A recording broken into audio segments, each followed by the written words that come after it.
నిషామ్ institute. Hi friends, welcome to Shyam institute daily current affairs. October 13, 2021 నాటి current అఫైర్స్ని discuss చేద్దాం. October 13, 2021 నాటి current అఫైర్స్లో ఉన్నటువంటి ప్రధానమైనటువంటి అంశాలు చూసినట్లయితే ఎగ్జామ్ ఓరియంటెడ్ పోటీ పరీక్షలకు సంబంధించినటువంటి సమాచారం చూసినట్లయితే పోటీ పరీక్షల్లో మనకి రానున్నటువంటి పోటీ పరీక్షలో మనం ఎక్స్పెక్ట్ చేసే ఒక బిట్ అనమాట. ఇది ఏంటంటే ఇది ఆర్యభట్ట పురస్కారం. సో మరి ఆర్యభట్ట అవార్డుని 2021 సంవత్సరానికి ఆస్ట్రోనాటికల్ సొసైటీ ఆఫ్ ఇండియా ఎవరికి ఇవ్వడం జరిగింది, ఎవరికి ప్రదానం చేయడం జరిగిందంటే అతను మన ప్రముఖ శాస్త్రవేత్త, డిఫెన్స్ రీసెర్చ్ డెవలప్మెంట్ ఆర్గనైజేషన్కి చైర్మన్గా పనిచేస్తున్నవారు, భారతదేశ క్షిపణి రంగంలో తన వంతు పాత్రను ఆ విధంగా పోషిస్తున్నారు. వారే మన తెలుగు వారైనటువంటి డాక్టర్ జి సతీష్ రెడ్డి గారికి 2021 సంవత్సరానికి ఆర్యభట్ట పురస్కారం అనేది, ఆర్యభట్ట అవార్డు అనేది ఇవ్వడం జరిగింది. సో వీరు క్షిపణి రంగంలో క్షిపణుల తయారీలో, క్షిపణి సాంకేతికతలో సేవ చేసినందుకు గాను, అంతేకాకుండా యుద్ధ విమానాల సంబంధించిన పరికరాలని తయారు చేయడంలో ఒక గ్రౌండ్ వర్క్కి ఆ విధంగా చేసే విభాగమైనటువంటి అడ్వాన్స్డ్ ఆవియోనిక్స్ అనే విభాగంలో కృషి చేసినందుకు గాను, అంతేకాకుండా నావిగేషన్ విషయంలో కూడా కృషి చేసినందుకు గాను 2021 సంవత్సరానికి so doctor G Satish Reddy గారికి అవార్డుని ఇస్తున్నట్లు ఆస్ట్రోనాటికల్ సొసైటీ ఆఫ్ ఇండియా ప్రకటించడం జరిగింది. సో ఒక అవార్డుని మనం నేర్చుకోవడానికన్నా ముందు సో ఆ అవార్డు పేరేంటి, అవార్డుకి ఎవరికి ఇచ్చారు, ఎందుకు ఇచ్చారు, అవార్డు ఇచ్చే సంస్థ ఏంటి, వారి యొక్క విశేషాలు మనం ఖచ్చితంగా తెలుసుకోవాల్సినటువంటి అవసరం అనేది ఉంటుంది. అయితే మరి డాక్టర్ జి సతీష్ రెడ్డి గారు సో ఆంధ్రప్రదేశ్లోని పొట్టి శ్రీరాములు నెల్లూరు జిల్లాకు చెందినవారు. ప్రస్తుతం వారు DRDO అనగా defence research development organisation, so defence research development ఆర్గనైజేషన్కి వారు చైర్మన్గా పనిచేస్తున్నారు. సో మరి DRDO అనేది ఎప్పుడు ఏర్పాటు చేయబడిందని 1958లో ఏర్పాటు చేయబడింది. సో ఎన్నో క్షిపణుల విషయంలో, తయారీ విషయంలో తన వంతు పాత్రను ఆ విధంగా పోషిస్తూ ఎంతో మిజైల్ టెక్నాలజీలో కృషి చేస్తున్నారు so doctor G Satish Reddy గారు. అంతేకాకుండా సో మనకి మన దేశంలో క్షిపణి రంగంలో, క్షిపణుల విషయంలో ఎంతో పేరుగాంచినటువంటి శాస్త్రవేత్త, father of the missile technology కూడా పిలుస్తాము, వారే డాక్టర్ APJ అబ్దుల్ కలాం గారు. సో మరి వారి తర్వాత మన దేశంలో క్షిపణి రంగంలో సేవ చేస్తున్న వారుగా డాక్టర్ జి సతీష్ రెడ్డి గారు గుర్తించబడ్డారు. అందుకోసమే డాక్టర్ APJ అబ్దుల్ కలాం గారిని మనమైతే మిజైల్ మ్యాన్ ఆఫ్ ఇండియా అని పిలుస్తున్నాం. అయితే మరి డాక్టర్ జి సతీష్ రెడ్డి గారిని అయితే modern missile man of India కూడా పిలుస్తున్నారు డాక్టర్ జి సతీష్ రెడ్డి గారిని. సో ఆ సందర్భంగా మనం తెలుసుకోవాలి. అంతేకాకుండా అంటే ఆ సందర్భంగా తెలుసుకోవాల్సిన అంశం. అంతేకాకుండా ఇప్పుడు మనకి ఒడిషా తీర ప్రాంతంలో ఉన్నటువంటి అది ఏదైతే మనం చాందీపూర్, బాలాసోర్ ప్రాంతాలు అంటున్నామో అక్కడే ఉన్నటువంటి అబ్దుల్ కలాం దీవుల్లో ఉన్నటువంటి ITR ఇంటిగ్రేటెడ్ టెస్ట్ రేంజ్లో ఏదైనా క్షిపణి ప్రయోగం జరుగుతుంది, ఏ క్షిపణి పరీక్షిస్తారు అన్నప్పుడు మనకి DRDO పేరు ఖచ్చితంగా వినబడుతుంది. అక్కడ మనకి డాక్టర్ జి సతీష్ రెడ్డి గారు సో వారి నేతృత్వంలో ఈ యొక్క టెస్టులు అనేది, పరీక్షలు అనేది జరుగుతూ ఉంటాయి, క్షిపణి టెస్టులు అన్నీ కూడా.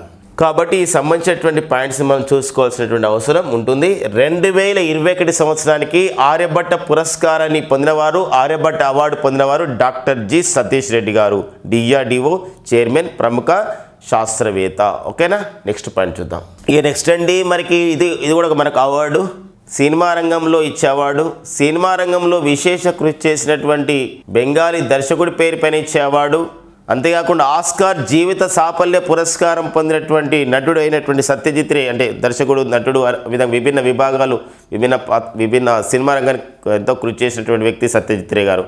వారికి సంబంధించినటువంటి మరి సత్యజిత్ రే గారు ఎంతో పేరొందినటువంటి సినిమాలు కూడా దర్శకత్వం వహించడం జరిగింది. సో మరి ఎలాంటి సత్యజిత్ రే పేరు పైన ఇచ్చే అవార్డు కేరళలో ఉన్నటువంటి సత్యజిత్ రే ఫిల్మ్ సొసైటీ వాళ్ళు, కేరళలోని సత్యజిత్ రే ఫిల్మ్ సొసైటీ వాళ్ళు ఈ అవార్డుని ఇస్తారు. అయితే 2021 సంవత్సరానికి ఈ అవార్డుని అంటే సత్యజిత్ రే అవార్డుని ఎవరికి ఇవ్వడం జరిగిందంటే తెలుగు దర్శకుడైనటువంటి బి గోపాల్కి ఇవ్వడం జరిగింది. సో తెలుగు దర్శకుడైనటువంటి బి గోపాల్కి ఇవ్వడం జరిగింది. సో మరి సత్యజిత్ రే పేరు పైన వచ్చినటువంటి అవార్డుకి ఖచ్చితంగా ఇంపార్టెన్స్ ఉంటుంది కాబట్టి సో నేపథ్యం ఆ సంబంధించిన విషయం మనం గుర్తుపెట్టుకోవాలండి.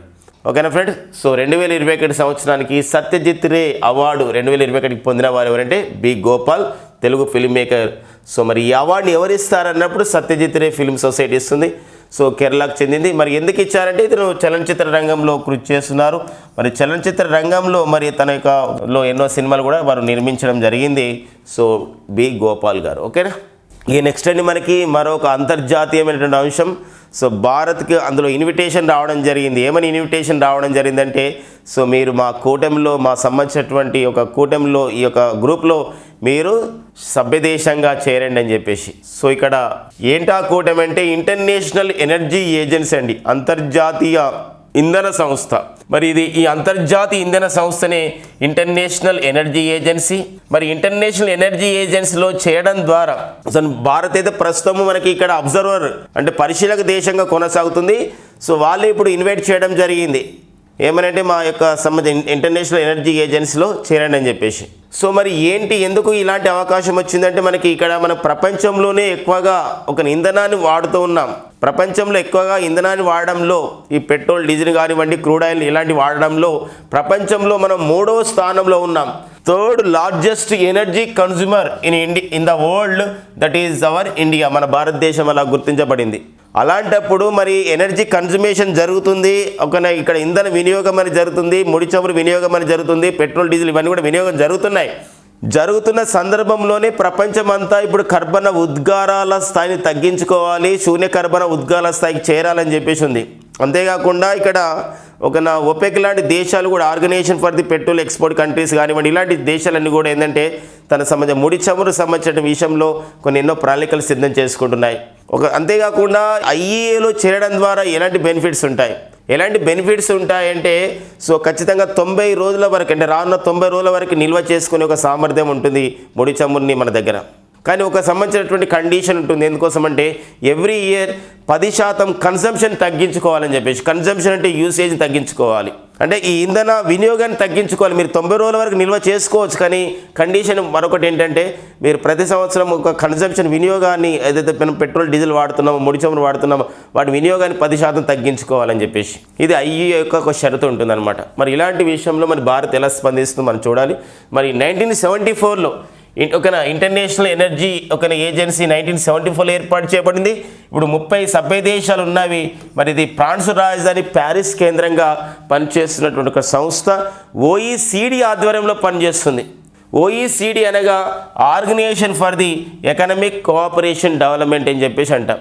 Organisation for the economic cooperation డెవలప్మెంట్గా OECDని పిలుస్తామండి.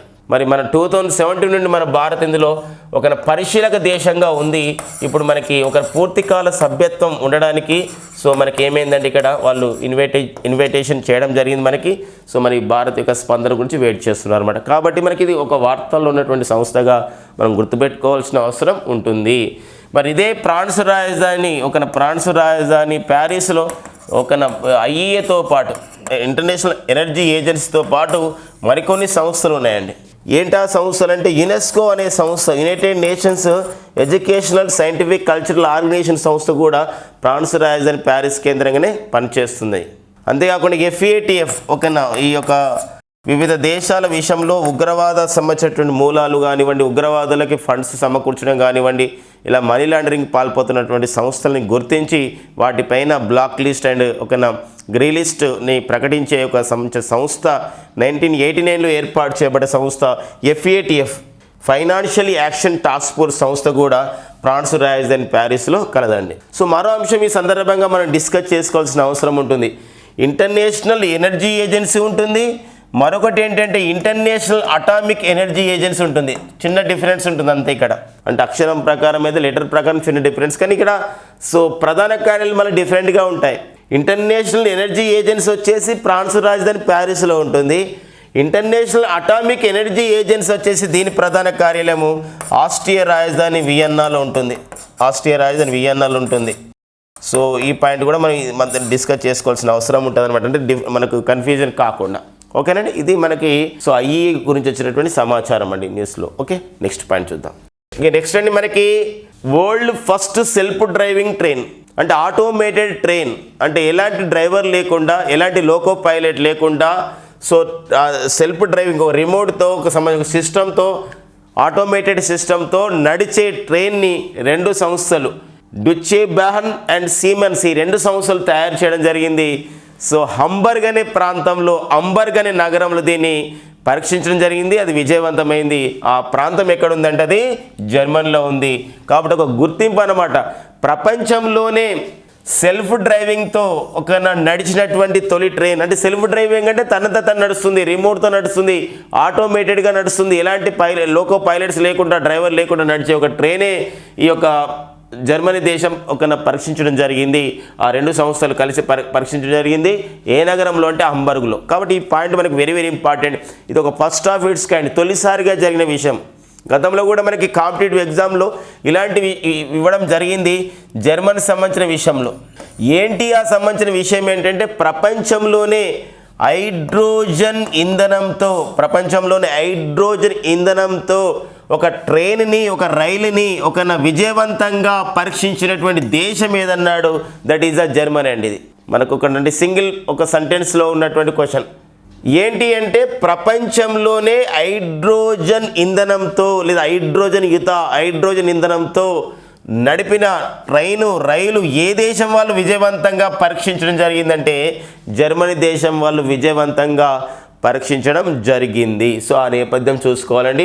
సో ఏ కంపెనీలు చేశాయి ఇప్పుడైతే ఇది జర్మనీ దేశం తొలి హైడ్రోజన్ ఇంధనంతో. ఇప్పుడు ఏంది మళ్ళీ ఇంకో ముందడుగు వేసి world first self driving train, automated ట్రైన్ని వాళ్ళు విజయవంతంగా పరీక్షించడం జరిగింది జర్మనీలోని హంబర్గ్లో. సో మరి వీరు ఎవరు ఏ సంబంధించిన కంపెనీలు ఇలా చేయడం జరిగిందంటే డుటెచ్చే, బాన్ అండ్ సీమెన్స్ అనే కంపెనీలా చేయడం జరిగిందండి. సో ఈ పాయింట్స్ మనం చూసుకోవాల్సిన అవసరం అనేది ఉంది. ఇక నెక్స్ట్ అండి మనకి జర్మనీ విషయంలో మనం చూస్తే ఇంకేమైనా సమాచారం ఉంటుంది మనకంటే. సో మరి జర్మనీలో ఫ్రాంక్ఫర్ట్ అనే ప్రాంతం ఉందండి. ఫ్రాంక్ఫర్ట్ ఏంటి మరి ఫ్రాంక్ఫర్ట్ ప్రాంతం యొక్క ఇంపార్టెన్స్ ఏంటంటే అక్కడనే సో యూరోపియన్ సెంట్రల్ బ్యాంక్ అనే ఉందండి. European central bank. సో మరి యూరోపియన్ సెంట్రల్ బ్యాంక్కి అధ్యక్షురాలుగా నియమితులైనటువంటి తొలి మహిళగా గుర్తించబడ్డారు వారే క్రిస్టినా లగార్డే అండి. ఎవరండి? Christina Lagarde. సో మనం క్రిస్టినా లగార్డే అనేవారు గతంలో వీరు ఇంటర్నేషనల్ మానిటరీ ఫండ్, అంతర్జాతీయ ద్రవ్యనిధి సంస్థకి వీరు మేనేజింగ్ డైరెక్టర్గా పనిచేయడం జరిగింది.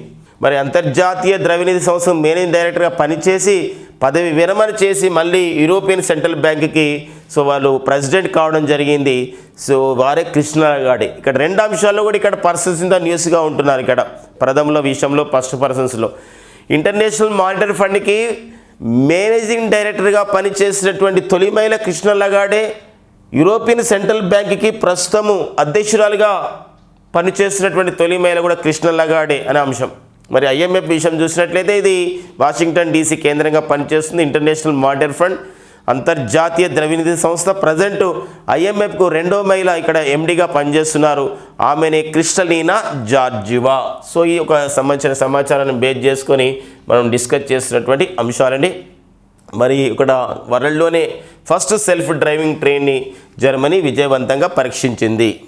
ఇక నెక్స్ట్ అండి మనకి ఆకాశ ఎయిర్. ఇది మన దేశంలో 2022లో రానున్నటువంటి ఒక పౌర విమానయాన సంస్థ తన కార్యకలాపాలు ప్రారంభించబోతుంది. అదే ఆకాశ ఎయిర్ అండి. ఏదండి? ఆకాశ ఎయిర్. ఇది ఒక ఎయిర్లైన్స్ అనమాట. ఇప్పుడు ఇండిగో ఎలా ఉంటుందో, స్పైస్ జెట్ ఎలాదో, లేదా ఎయిర్ ఏషియా ఎలాంటిదో, సో ఇది కూడా ఒక ఆకాశ ఎయిర్ ఒక డొమెస్టిక్ సంబంధించినటువంటి క్యారియర్, అంటే దేశీయ సంబంధించిన విమానాలు నడపడానికి so ministry of the civil aviation, కేంద్ర పౌర విమానయాన శాఖ ఈ ఆకాశ ఎయిర్ సంస్థకి మీరు విమానయానాన్ని నడిపించుకోండి అని చెప్పేసి సో పౌర విమానయానానికి అనుమతి ఇవ్వడం జరిగింది కేంద్ర పౌర విమానయాన శాఖ, ministry of the civil aviation. మరి ఈ ఆకాశ ఎయిర్కి ఎవరున్నారు, దాన్ని ప్రారంభించడంలో ప్రముఖ పాత్ర వహించారంటే సో ఇక్కడ షేర్ మార్కెట్లో పేరొందిన వ్యక్తి, మరి ప్రపంచంలో షేర్ మార్కెట్లో లావాదేవీలు నిర్వహించడంలో, షేర్ మార్కెట్లో పెట్టుబడులు పెట్టి బాగా లాభాలు ఆర్జించిన వ్యక్తుల్లో మొదటి వ్యక్తిగా ఉన్నవారు వారెన్ బఫెట్కు బాగా గుర్తింపు ఉంది. అలా వారెన్ బఫెట్ అక్కడ ఉంటే సో ప్రపంచవ్యాప్తంగా పేరుగాస్తే మన భారతదేశంలో అలాంటి షేర్ మార్కెట్ లావాదేవీలు పెట్టుబడి ద్వారా పేరుగాంచిన వ్యక్తి, లాభాలు గడించిన వ్యక్తి ఎవరంటే వాళ్ళే జుంజున్వాలా. అందుకే జుంజున్వాలాని ఏమని పిలుస్తామంటే Warren Buffett of the India అని పిలుస్తూ ఉంటాం. అలాంటి వారెన్ బఫెట్ ఆఫ్ ఇండియా అయినటువంటి రాకేష్ జుంజున్వాలా అండ్ వినయ్ దుబే, సో వీళ్ళిద్దరూ సంయుక్తంగా దీన్ని సో ఈ యొక్క ఆకాశ ఎయిర్ని నడిపించనున్నారు. అంటే వాళ్ళు సంబంధించిన కార్యకలాపాలు నిర్వహించనున్నారు భారతదేశంలో. సో మరి ఇది ఒక యుఎల్సిసి మోడల్ ద్వారా వీరికి సంబంధించిన కార్యకలాపాలు ఈ యొక్క విమానయాన సంస్థ ద్వారా జరుగుతుంది. అది అల్ట్రా లో కాస్ట్ క్యారియర్స్ అని చెప్పేసి అంటాం. అల్ట్రా వేగంగా వెళ్ళడం, లో కాస్ట్ క్యారియర్స్ అంటే తక్కువ ఖర్చుతోనే విమానయానాన్ని ఆ విధంగా అందించే ఉద్దేశంతో వాళ్ళు ప్రణాళికలు సిద్ధం చేసుకున్నట్లు, అలాంటి వాటికి ministry of the civil aviation కేంద్ర పౌర విమానయాన శాఖ వాటికి అనుమతి ఇవ్వడం జరిగిందండి. కేంద్ర పౌర విమానయాన శాఖ. మరి ప్రజెంట్ కేంద్ర పౌర విమానయాన శాఖ మంత్రిగా ఎవరున్నారని చెప్పేసి అంటే వారెవరండి? వారే జ్యోతిరాదిత్య సింధియా, శ్రీ జ్యోతిరాదిత్య సింధియా గారు. సో ప్రజెంట్ కేంద్ర పౌర విమానయాన శాఖ మంత్రిగా పనిచేస్తున్నారండి. సో ఆ పాయింట్స్ మనం చూసుకుంటూ, సో మనం ఇటీవల కాలంలో పౌర విమానయాన రంగం పైన ఎన్నో న్యూస్ అనేది రావడం జరిగింది. ఆల్రెడీ మనం రెగ్యులర్ క్లాస్లో డిస్కస్ చేశాం.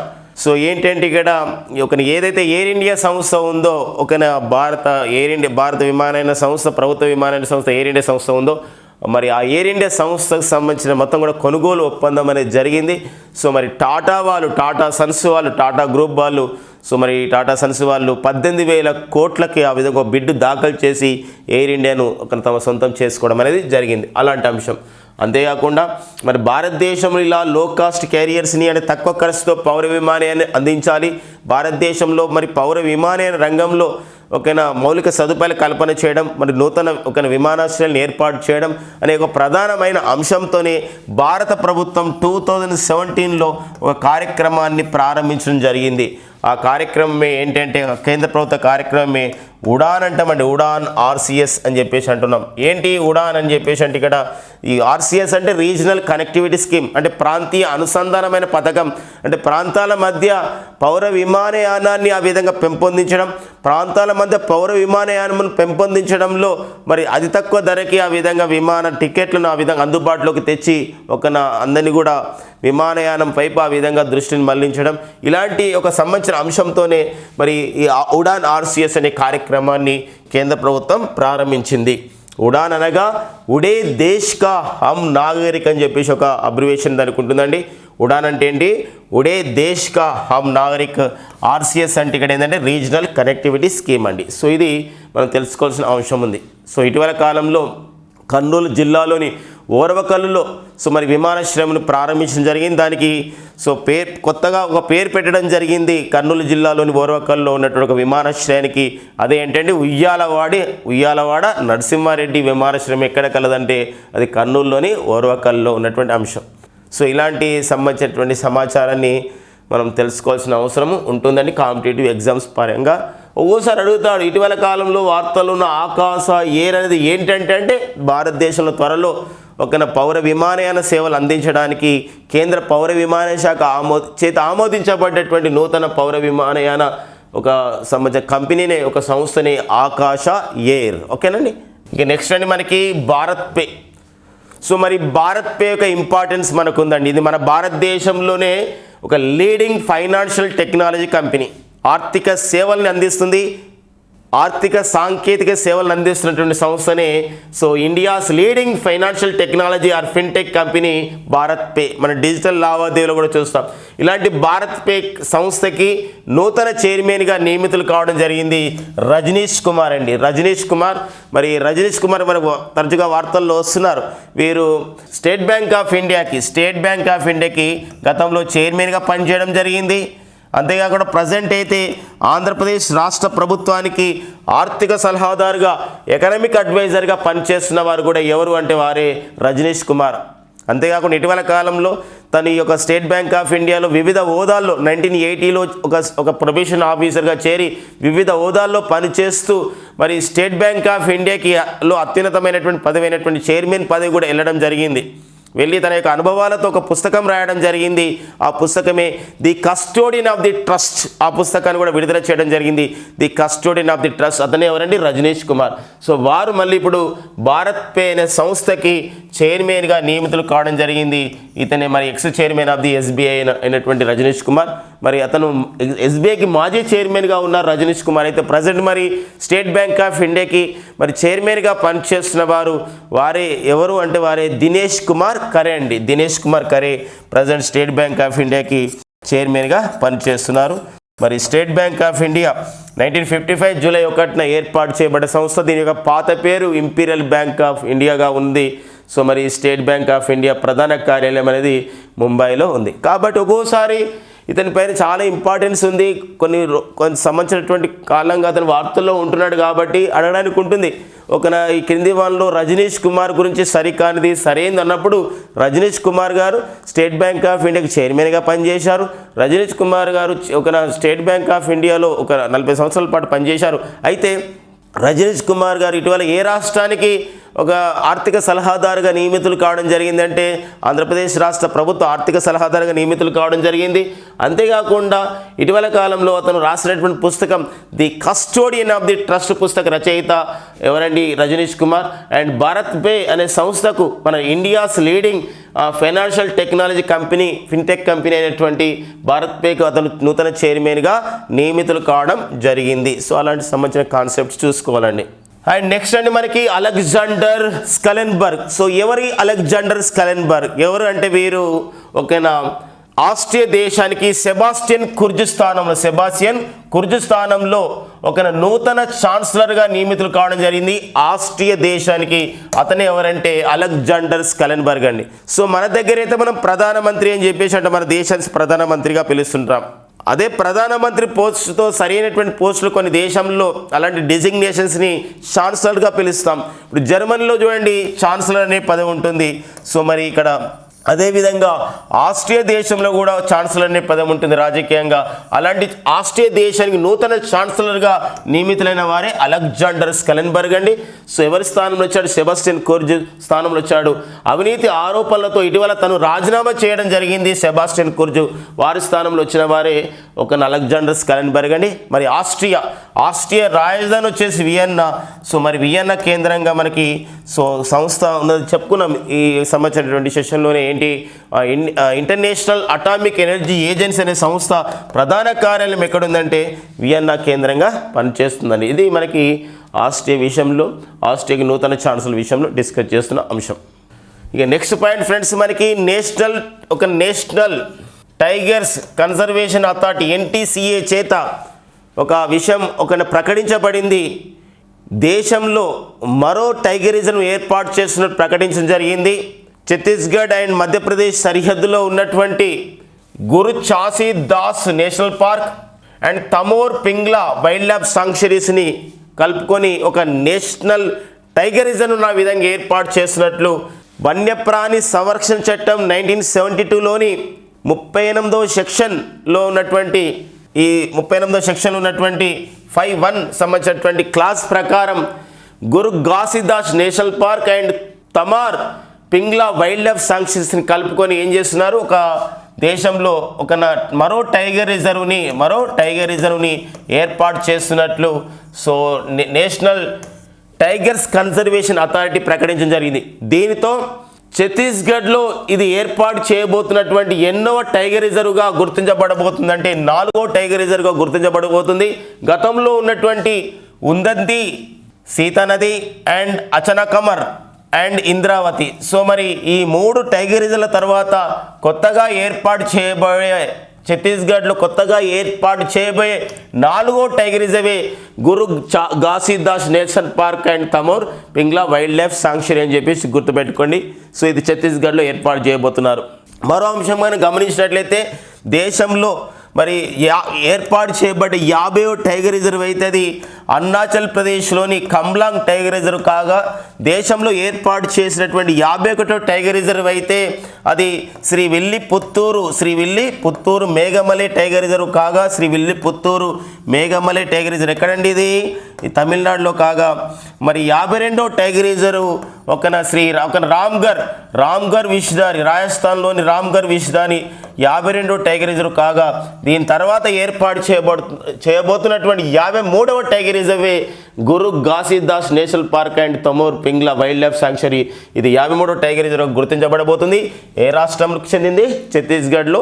మరి ఛత్తీస్గఢ్లో ఇది ఎన్నో టైగర్ రిజర్వ్ అంటే 4వది, మొత్తం మీద 53వది అవుతుంది. ఆ పాయింట్ మనం చూసుకోవాలండి.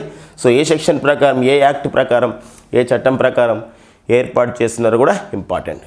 అండ్ నెక్స్ట్ అండి మనకి Arun Kumar Mishra. Energy efficiency energy efficiency services limited అనే సంస్థ ఉంటుందండి. ఇది నేషనల్ థర్మల్ పవర్ కార్పొరేషన్ మరియు power grid corporation of India limited, ఈ రెండు సంస్థలకు సంబంధించినటువంటి మద్దతుతో నడుస్తున్నటువంటి సంస్థ ఏదండి, ఈఈఎస్ఎల్. మరి ఇలాంటి ఈఈఎస్ఎల్ సంస్థకి మరి ఇప్పుడు చీఫ్ ఎగ్జిక్యూటివ్ ఆఫీసర్గా నియమితులు కావడం జరిగింది అరుణ్ కుమార్ మిశ్రా. గుర్తుపెట్టుకోండి, ఇద్దరు అరుణ్ కుమార్ మిశ్రాలు ఉంటారు. ఒకరు జస్టిస్ అరుణ్ కుమార్ మిశ్రా అయితే తన ఎవరంటే జాతీయ మానవ హక్కుల కమిషన్ చైర్మన్గా పనిచేసిన వారు, national human rights commission chairman justice Arun Kumar Mishra. ఇక్కడ అరుణ్ కుమార్ మిశ్రా అంటే ఈఈఎస్ఎల్ ఎనర్జీ ఎఫిషియన్సీ సర్వీస్ లిమిటెడ్కి 2009లో ఏర్పాటు చేయబడి ఈ సంస్థకి నూతన సిఇఓగా నియమితులైన వారు అరుణ్ కుమార్ మిశ్రా అండి వీరు. సో మరి వీరు NTPC and power grid corporation of India లో సంయుక్తంగా ఏర్పాటు చేశాయి ఈ యొక్క ఈఏసిఎల్ని. దేశంలో ఇక ఎనర్జీ కన్జర్వేషన్ గురించి, అంటే ఎనర్జీ అంటే ఇంధన వినియోగం విషయంలో కానివ్వండి, ఇంధనాన్ని ఎలా వాడాలనే విషయంలో కానివ్వండి, అంతేకాకుండా ఇంధన వినియోగంలో వచ్చిన కొత్త మార్పులు కానివ్వండి, ఎందుకోసంటే కర్బన ఉద్గారాల స్థాయి ఇంధనాలు కాకుండా మరి ఇక్కడ మనకి సంబంధించినటువంటి నెట్ జీరో లక్ష్యాల్ని, అంటే శూన్య కర్బన ఉద్గారాల స్థాయికి చేరే లక్ష్యాలు చేరాల్సి ఉంది. కాబట్టి ఆ నేపథ్యంలోనే వీళ్ళు ఫేమ్ ఇండియా కార్యక్రమాన్ని అమలు చేయడంలో, ఉజాలా స్కీమ్ని అమలు చేయడంలో ఈ సంబంధించిన డిపార్ట్మెంట్ అనేది ప్రముఖ పాత్ర వహించబోతుంది. సో ఫేమ్ ఇండియా అని చెప్పేసి అంటాం, అంటే faster adoption of the manufacturing electric vehicles in India. దేశంలో విద్యుత్ వాహనాల తయారీని, దేశంలో విద్యుత్ వాహనాల వినియోగంని ఆ విధంగా పెంపొందించే ఒక కార్యక్రమమే ఫేమ్ ఇండియా స్కీమ్ని ఒక ముందుకు తీసుకెళ్లడంలో ఈ సంబంధించినటువంటి డిపార్ట్మెంట్ ఉపయోగపడుతుంది. అండ్ ఉజాలా కార్యక్రమం ఇక్కడ గ్రామీణ ప్రాంతాల్లో కానివ్వండి, పట్టణ ప్రాంతాల్లో కానివ్వండి, లెడ్ దీపాలని ఆ విధంగా తక్కువ ధరకు అందించే ఒక కార్యక్రమం, లెడ్ దీపాలని లైట్ ఎమిటింగ్ డయోడ్ ఈ లెడ్ దీపాలని ఆ విధంగా ఉపయోగించడానికి ప్రోత్సహించే కార్యక్రమమైన ఉజాలా అమల్లో కూడా ఈ సంస్థ ప్రముఖ పాత్ర వహిస్తుంది. ఈఈఎస్ఎల్ ఉజాలా అనగా Unnati Jyoti for affordable LEDs for all అని చెప్పేసి అంటామండి. ఇక నెక్స్ట్ అండి, మనకి పిల్లలకి కోవాక్సిన్ టీకాకు సబ్జెక్ట్ నిపుణుల కమిటీ, సబ్జెక్ట్ ఎక్స్పర్ట్ గ్రూప్ అంటారండి, ఎస్ఈసి. సబ్జెక్ట్ ఎక్స్పర్ట్ గ్రూప్ ఏం చేయడం జరిగిందంటే సిఫార్సు చేయడం జరిగింది డ్రగ్ కంట్రోల్ జనరల్ ఆఫ్ ఇండియాకి. భారతదేశంలో మరి ఇప్పుడు 18 సంవత్సరాల పైబడిన వారికి మాత్రమే మనకి కరోనా టీకాను అందిస్తున్నారు. ఇప్పుడు రానున్న రోజుల్లో త్వరలోనే డ్రగ్ కంట్రోల్ జనరల్ ఆఫ్ ఇండియాకి సూచించింది. ఎవరు సూచించడం జరిగిందంటే ఇది ఏదైతే కోవాక్సిన్ టీకా చిన్నపిల్లలపైన 3 దశల్లో క్లినికల్ ట్రయల్స్ జరిగాయి కాబట్టి ఆ రిపోర్ట్ను ఆ విధంగా చదివినటువంటి, ఆ రిపోర్ట్ను అధ్యయనం చేసినటువంటి సబ్జెక్ట్ నిపుణుల కమిటీ దేశంలో 2 నుండి 18 సంవత్సరాల మధ్య వయసు వారికి ఈ కోవాక్సిన్ సంబంధించి ఈ పిల్లల టీకాని ఇవ్వచ్చు అని చెప్పేసి డ్రగ్ కంట్రోల్ జనరల్ ఆఫ్ ఇండియాకి ఒక సూచించడం జరిగింది. అతి త్వరలోనే drug control general of India ఈ విషయం పైన నిర్ణయం తీసుకోబోతుంది. ఒకవేళ నిర్ణయం తీసుకుంటే ఒక గుర్తింపు రాబోతుంది. దేశంలో తొలిసారిగా 2 సంవత్సరాల నుండి 18 సంవత్సరాల మధ్య వయసు వారికి ఇచ్చే టీకాగా ఏది గుర్తించబడబోతుందంటే కోవాక్సిన్ టీకా గుర్తించబడబోతుంది. మరి కోవాక్సిన్ టీకాని ఎవరు తయారు చేయడం జరిగిందంటే ఒక హైదరాబాద్కు చెందినటువంటి భారత్ బయోటెక్ కంపెనీ సో ఈ కోవాక్సిన్ టీకాని, కరోనా టీకాను తయారు చేయడం అనేది జరిగిందండి. సో ఆ పాయింట్స్ మనకి ఇక్కడ ఇంపార్టెంట్గా ఉంది. మరి ప్రజెంట్ అయితే డ్రగ్ కంట్రోల్ జనరల్ ఆఫ్ ఇండియాకి సో చైర్మన్గా పనిచేస్తున్న వారు ఎవరండి, విజి సోమాని ప్రజెంట్ పనిచేస్తున్నారు. సో వారి త్వరలో ఈ నిర్ణయం తీసుకోబోతున్నారు అనమాట. సో నెక్స్ట్ అండి, మనకి జాతీయ బాలల హక్కుల పరిరక్షణ కమిషన్. మరి ఒక 2018 సంవత్సరం నుండి జాతీయ బాలల హక్కుల పరిరక్షణ కమిషన్కి ప్రియాంక కనుంగో చైర్పర్సన్గా వ్యవహరిస్తున్నారు. అయితే భారత ప్రభుత్వం వీరి పదవి కాలాన్ని మరో 3 సంవత్సరాల పాటు పొడిగించడం జరిగింది. కాబట్టి ఈ పాయింట్ మనకి ఇంపార్టెంట్గా ఉంటుంది. జాతీయ బాలల హక్కుల పరిరక్షణ కమిషన్కి ఒక ప్రియాంక కనుంగో 2018 కొనసాగుతున్నారు. కాబట్టి అతను మళ్ళీ 3 సంవత్సరాల పాటు కొనసాగబోతున్నాడు. సో కాబట్టి ఆ పాయింట్స్ మనం చూసుకోవాలండి. ఇది పర్సన్స్ ఇన్ ద న్యూస్గా అపాయింట్మెంట్లో ఈ పాయింట్ అనేది మనకి వెరీ వెరీ ఇంపార్టెంట్గా ఉంటుంది. ఓకేనండి, ఇవన్నీ మనకి అక్టోబర్ 13, 2021 ఉన్న ముఖ్యమైన exam oriented so current affairs అండి. Thank you friends and all the best.